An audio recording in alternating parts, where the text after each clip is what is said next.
Bismillahirrahmanirrahim. Assalamualaikum warahmatullahi wabarakatuh. Alhamdulillahi rabbil alamin. Wassalatu wassalamu ala asrafil anbiya'i wal mursalin Nabiyyina Muhammadin wa ala alihi wa sahbihi wa man tabi'ahum bi ihsanin ila yaumiddin, amma ba'd. Ikhwan wa akhwat fillah, azani wa a'azzakumullah.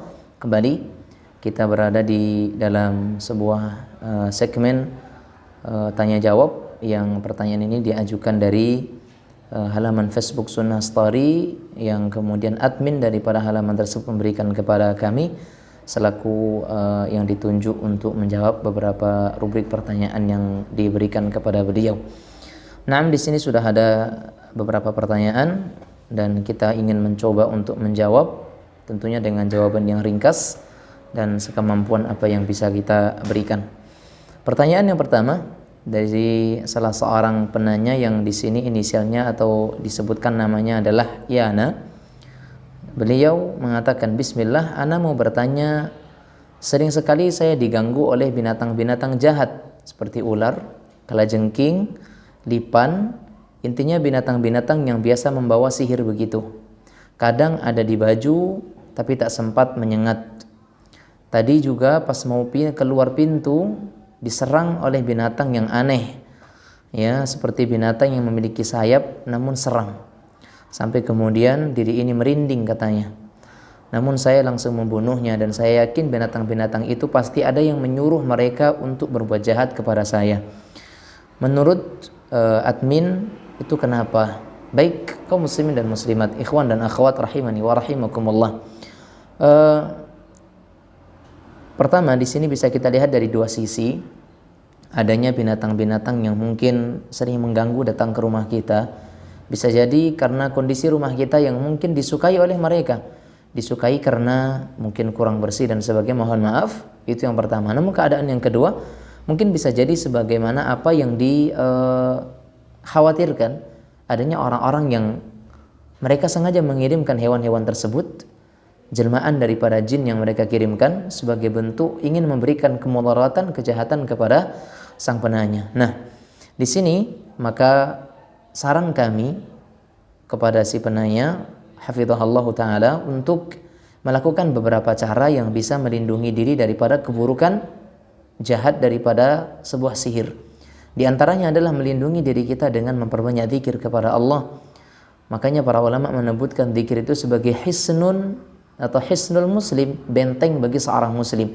Sebagaimana kita ketahui, sebuah rumah ketika ada bentengnya, maka itu akan mudah untuk akan susah untuk dimasuki oleh musuh-musuh atau pencuri dan sebagainya, orang ingin memberikan kejahatan. Begitu pula pada diri seorang muslim, jika seandainya benteng itu kokoh pada diri seorang muslim yang itu adalah zikir, maka insya Allah akan kokoh pada diri kita. Itu yang pertama, kepada diri pribadi kita. Kemudian yang kedua, bagi rumah kita, agar mereka tidak datang, gangguan itu tidak mendatangi rumah kita, dengan cara meruqyah rumah kita. Dan di antara ruqyah yang terbaik yang diberikan oleh Nabi SAW agar sihir-sihir itu tidak datang ke rumah kita adalah dengan kita membacakan di rumah tersebut, sering-sering kita baca di dalamnya, dalam rumah kita itu adalah suratul Baqarah. Sebagaimana Nabi SAW mengatakan, ambillah oleh kalian surat Al-Baqarah, fa inna akhdaha barakah.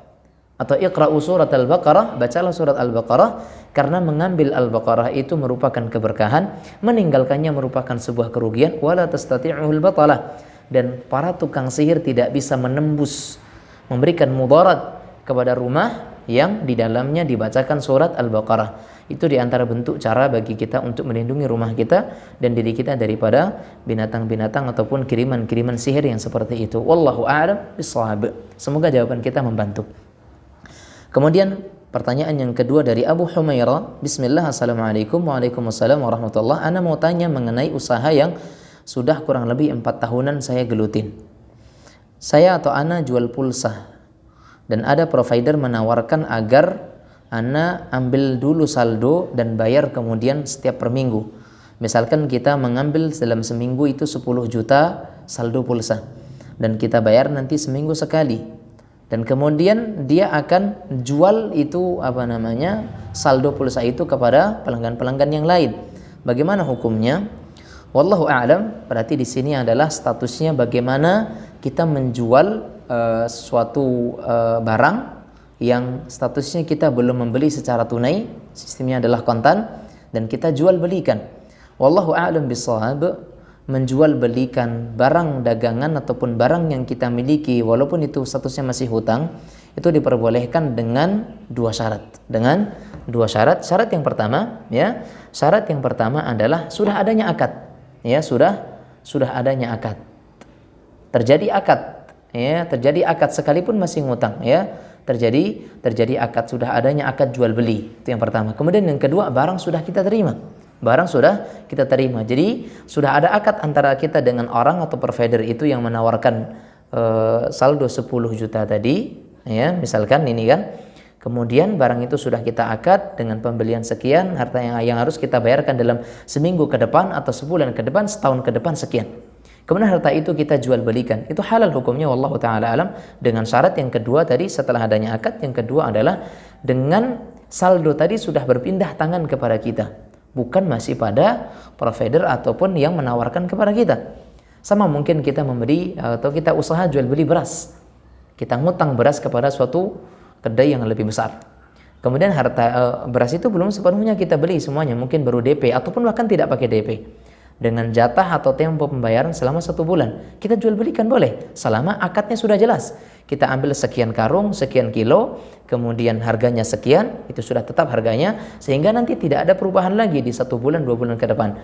Kemudian barang itu, beras itu tadi sudah kita bawa dan sudah menjadi milik kita. Wallahu a'lam bishawab. Itu sebatas yang saya ketahui dari permasalahan ini, ya. Intinya menjual belikan barang yang statusnya masih kita hutang dalam barang tersebut boleh selagi memenuhi dua syarat. Sudah ada akad jual beli, kemudian yang kedua barang itu sudah kita terima dan sudah di tangan kita. Wallahu a'lam. Bismillah. Bagaimana caranya agar hati kita fokus kepada akhirat? Naam. Fokus kita kepada akhirat, jawabannya adalah kita tinggalkan segala bentuk kesibukan-kesibukan yang akan melalaikan kita daripada akhirat itu sendiri. Karena apa? Antara akhirat dengan kehidupan dunia tidak akan pernah bertemu. Maksudnya kesibukan dunia tidak akan pernah bertemu.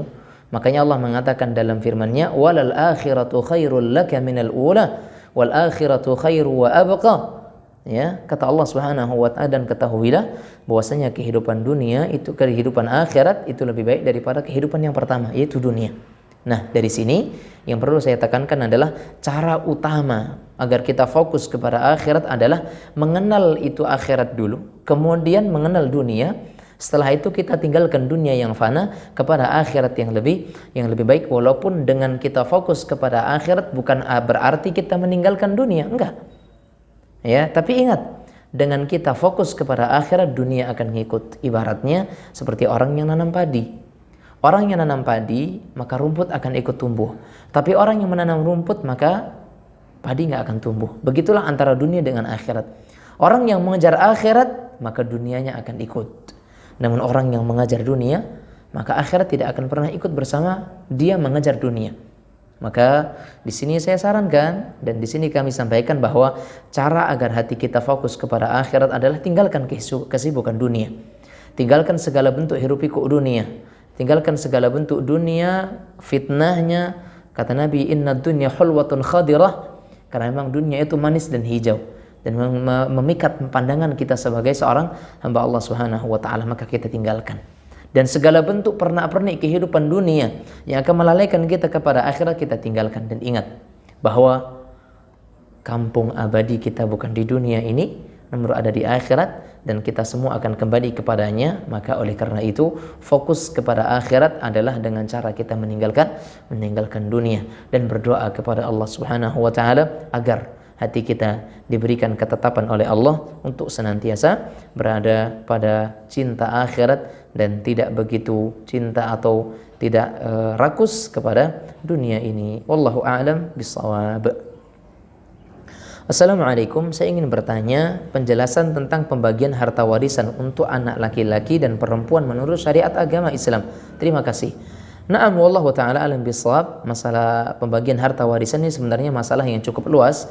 Namun karena pertanyaannya adalah bagaimana pembagian antara anak laki-laki dengan perempuan, maka simpel, kata Allah Subhanahu wa taala, "Lidzakari mithlu hadzil unthayain," bahwa untuk anak laki-laki mendapatkan 2 bagian anak perempuan. Maka sang laki-laki mendapatkan 2 bagian. 2 bagian daripada apa yang diterima oleh perempuan. Itu pembagian yang ditentukan oleh syariat dalam membagikan warisan antara anak laki-laki dengan anak perempuan. Wallahu a'lam bishawab. Assalamualaikum Ustaz. Bagaimana cara mengatasi was-was yang mengganggu hati dan pikiran? Hati saya seperti membicarakan seseorang, padahal saya tidak. Ada niatan membicarakan kejelekan orang, tapi hati saya selalu seperti bicara sendiri. Bagaimana solusinya Ustaz? Baik, itu adalah waswasus syaitan. Ya, bisikan-bisikan syaitan yang merupakan keburukan. Innama dzalikumus syaitanu yukhawifu awliya'ah. Ya memang begitu. Syaitan itu dia senantiasa mengganggu hamba-hamba Allah, mengganggu manusia-manusia mereka ingin dekat kepada Allah, menimbulkan was-was, keraguan-raguan, rasa cemas, rasa khawatir, dan itu memang kerjaan mereka. Ya, kerjaan mereka.